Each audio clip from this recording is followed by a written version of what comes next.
My name is Sarah Blaine. I'm an attorney and the mother of 2 daughters, ages 6 and 10, both of whom attend public schools in Montclair. I've been practicing law for almost a decade now, but before I went to law school, I earned a Master of Arts in Teaching degree, and I taught high school English for a couple of years in rural Maine.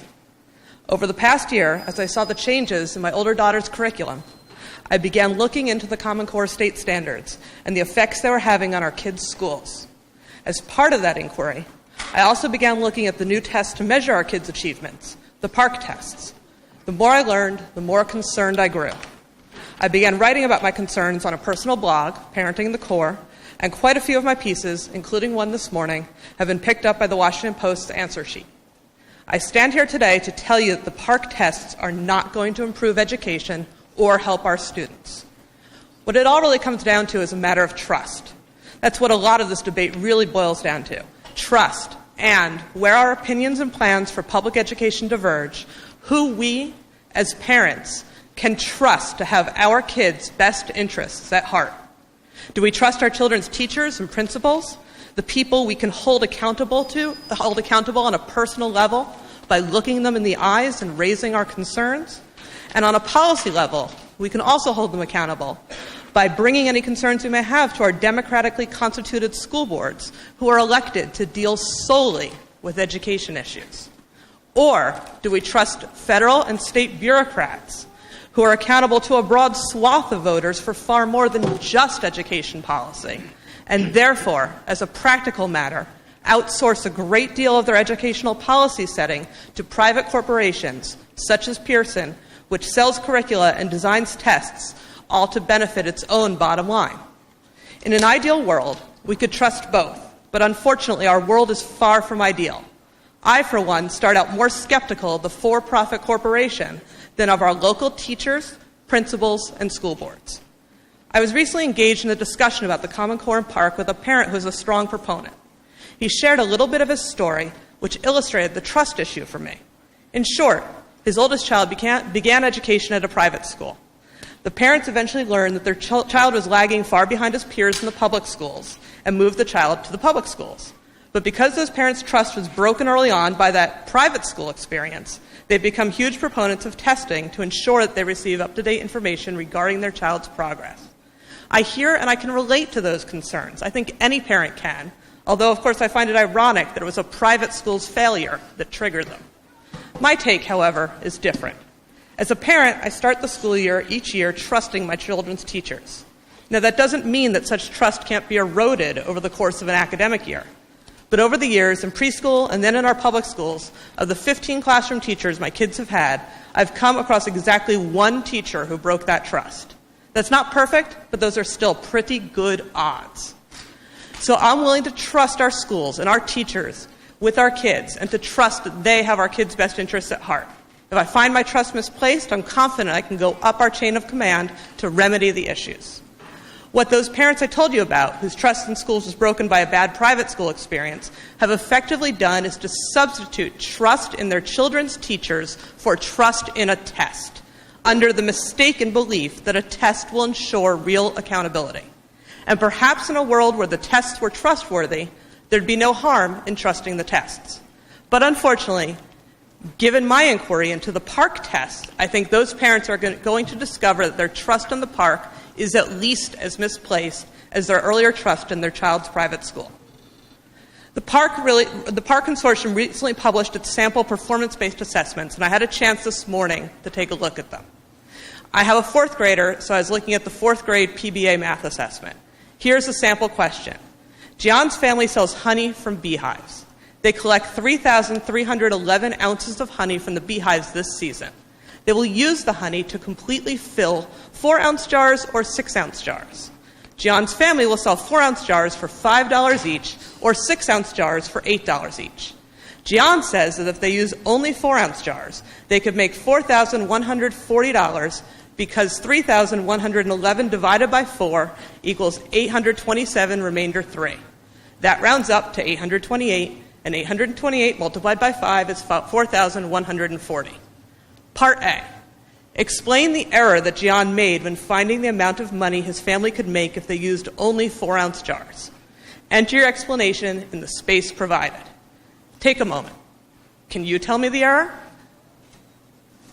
Here's the error. John's math was correct, but his reasoning was mistaken because he rounded up to 828 instead of down to 827 when the 828th jar won't be completely full, so he can't sell it for $5.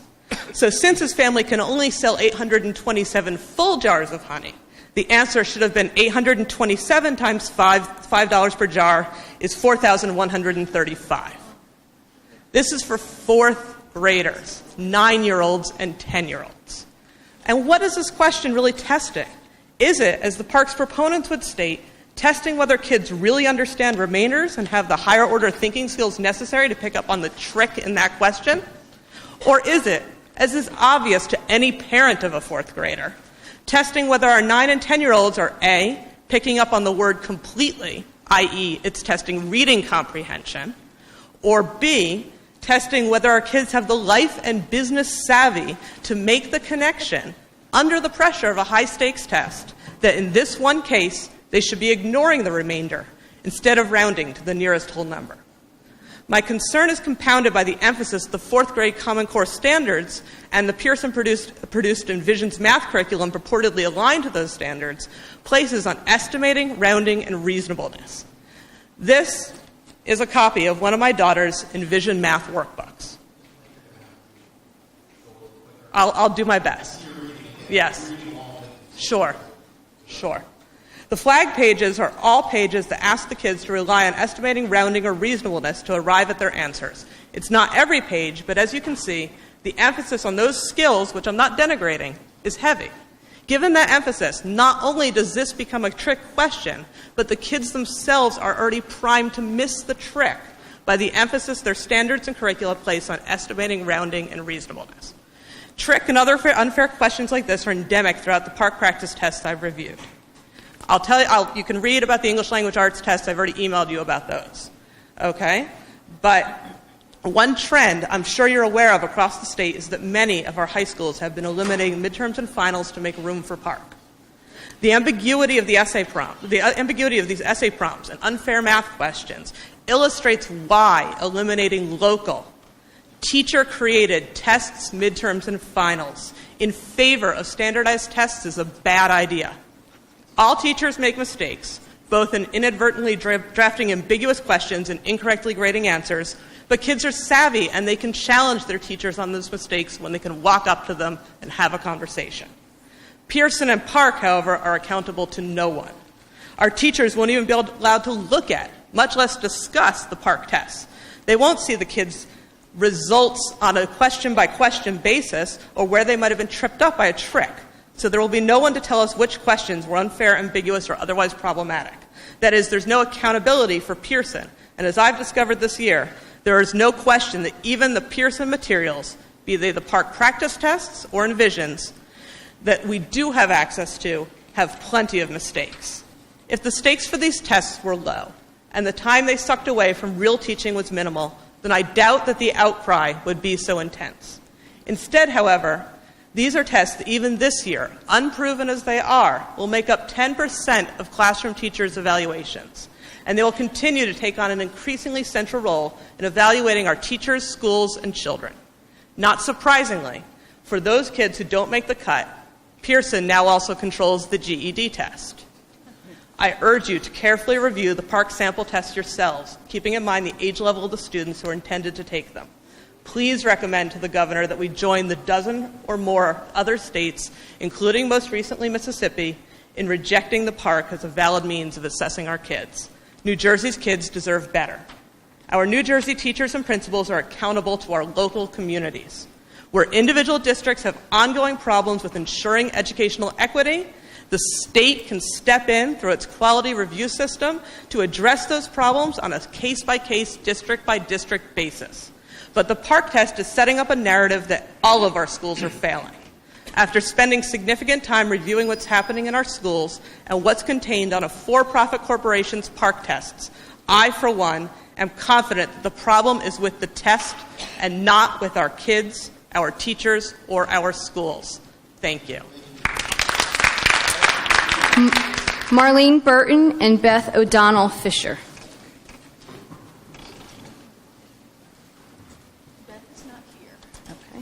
Julie Borst.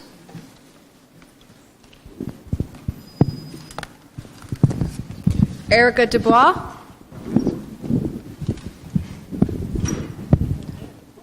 Hi, my name is Marlene Burton, and I live in Ridgewood, New Jersey. I am in favor of standardized tests. In fact, my business is the preparation of students for standardized tests. I tutor math for the SAT, but there is a world of difference between the SAT on the one hand and the Parcc tests on the other.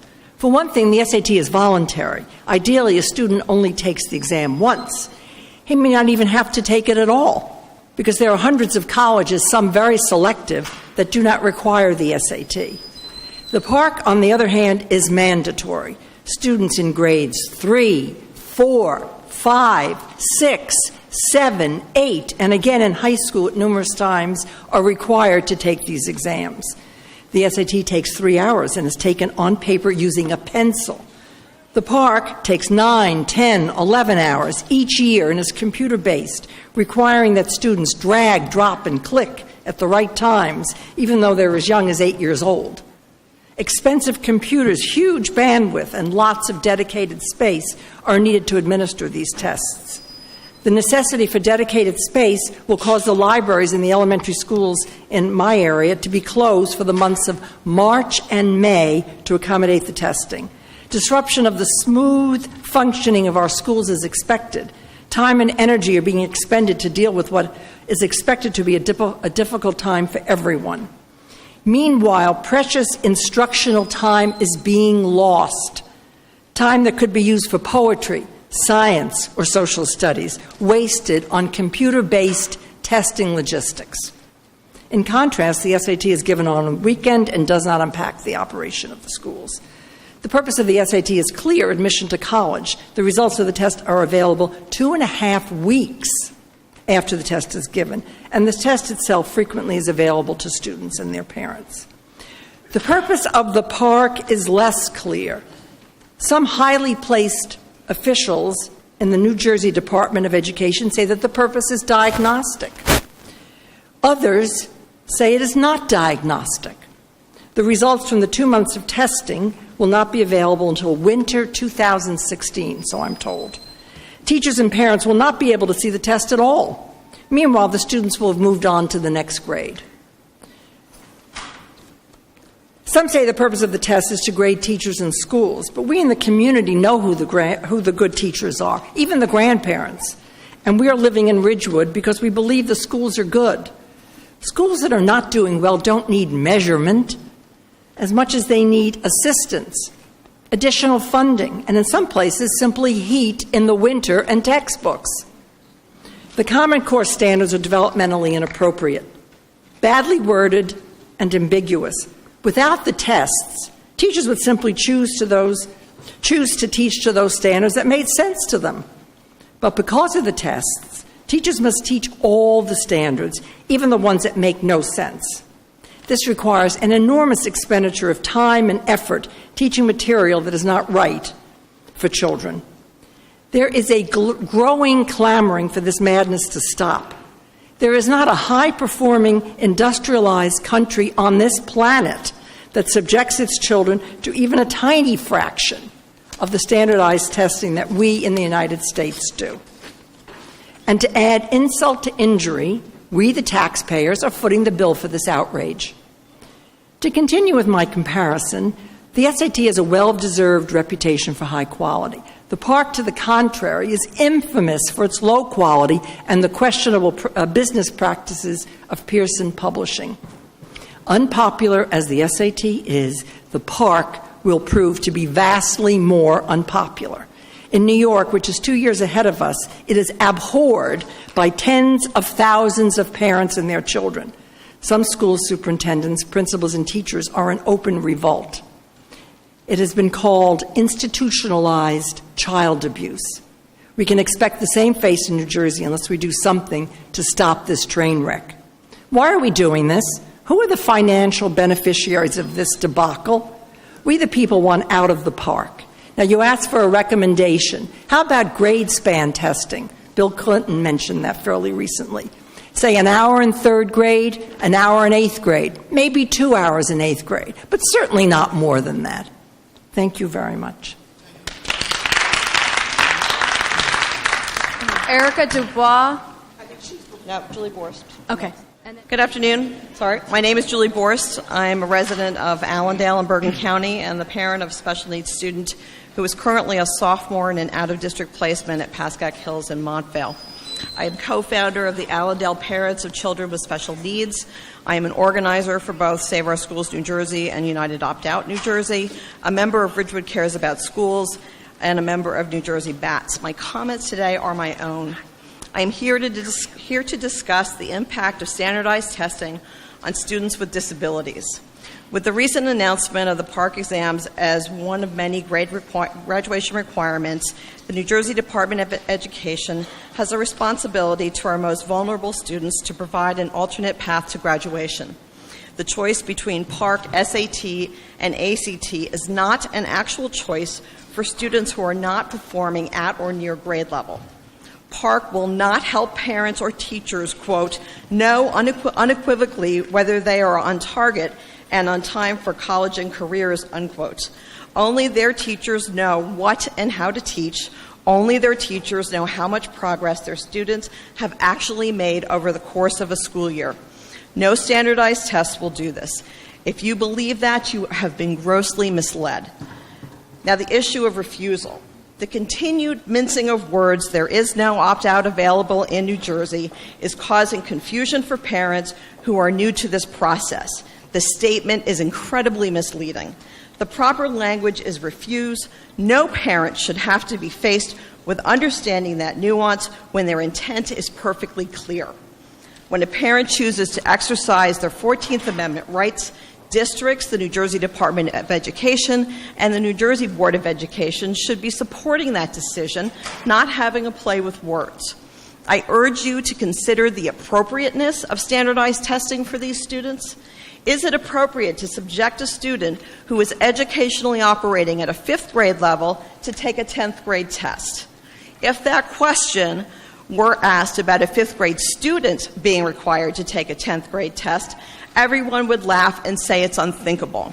It's ridiculous to even consider it. So why is that same logic not being applied to our most vulnerable students?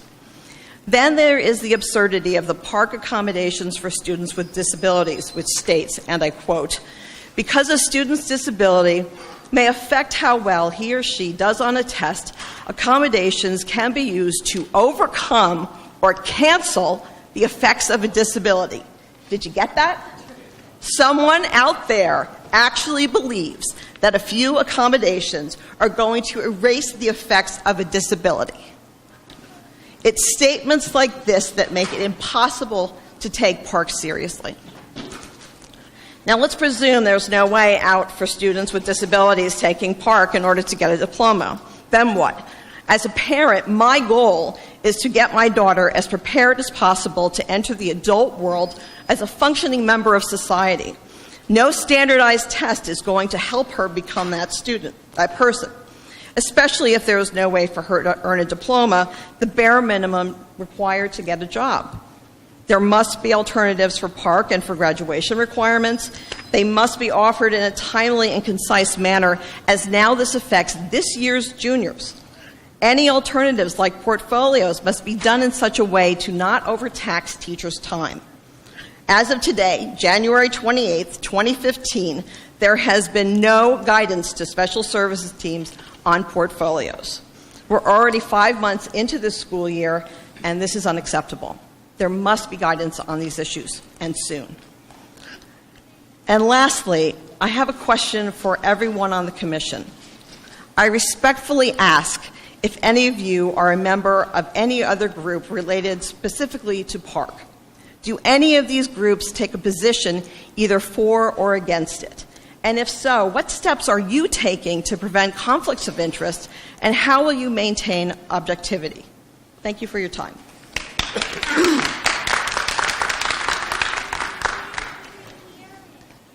Hello. I know you have, my name is Erica Du Bois, and not only am I a parent of 2 daughters, age 9 and age 2, but I'm a proud teacher in this district, Jersey City, so there's a lot of familiar faces here. And I wanted to start off by saying that this by no means, I hope, comes off as being insubordinate to my position as a teacher, my feelings on testing, but I'm more speaking as a parent with the experience of a teacher. So I felt it important to speak today. Over the last year, I've been, and I'm going to read some of this, but I'm not going to read it all since I know you have it in front of you. Over the last year, I've been involved with many parents and teachers who have spoken out regarding their views on Parcc and Common Core here in New Jersey. Some ask, why speak now? It's so new. Why not just let it play out and we can address it later? Well, my answer is simple. In education, far too often we are reactive instead of proactive. It's time to speak out because we see a problem. Why wait until this turns out poorly, as it is projected to do if you look at the cut scores for the SBAC, which is just like the Parcc, where over 50% of children are projected to fail. I say, let's speak out now and get ahead of this. I lost my spot. In return, I ask this. When have you ever heard so many people involved in education willing to speak out against something at risk of hurting their own careers? Why are they doing this? Because they feel so passionately that it is hurting our children. I am no longer a teacher. I feel that I'm a data collecting, assessment administering machine. I'm here before you today to speak from a position I feel holds a unique perspective. I teach in a very large urban district here in New Jersey, but I live in a suburban district where my 9-year-old goes to school and eventually my 2-year-old will go as well. So I get to see 2 different worlds and the impact the new policies and procedures regarding standards and assessment are having on both of them. While I have many concerns with Parcc and, quite frankly, Common Core standards, I know we are limited in time, so I want to focus on one of my biggest concerns, which is the connection between the new initiatives and the added stress on both students and teachers, and the subsequent lack of support services that are far too often cut due to lack of financial resources, a common problem in education that is being exacerbated by unfunded mandates made upon our schools, partially because of these initiatives. I understand, because I've been doing this for 16 years, that budgetary issues are always a concern. They didn't start when Parcc and Common Core stepped into the game. I know they existed before these initiatives, but I see a direct correlation between the Parcc, Common Core, and the deteriorating emotional well-being of far too many children across the state. I feel that, frankly, we are failing our students. Whether it is in affluent neighborhoods, Title I schools, or anywhere in between, I don't feel we're doing enough to support our children in being successful, well-rounded human beings, and that's what I feel education is all about. We as educators are not put in our positions to see who can create the best test takers. We are here to foster the growth of human beings that will contribute to society in positive ways. With all the new pressures added in education these days, whether it's teacher evaluations that are, quite frankly, being mishandled across the state in far too many cases, nonstop data collection to justify teachers' day-to-day actions, or high-stakes testing and standards that are, quite frankly, developmentally inappropriate, especially in elementary grades, early elementary grades, we are shifting our focus away from what it should be, and that is our students and developing a love of learning. Again, although I'm here to discuss Parcc, the standards are so intertwined with the assessment, I felt it's appropriate to include them in today's testimony.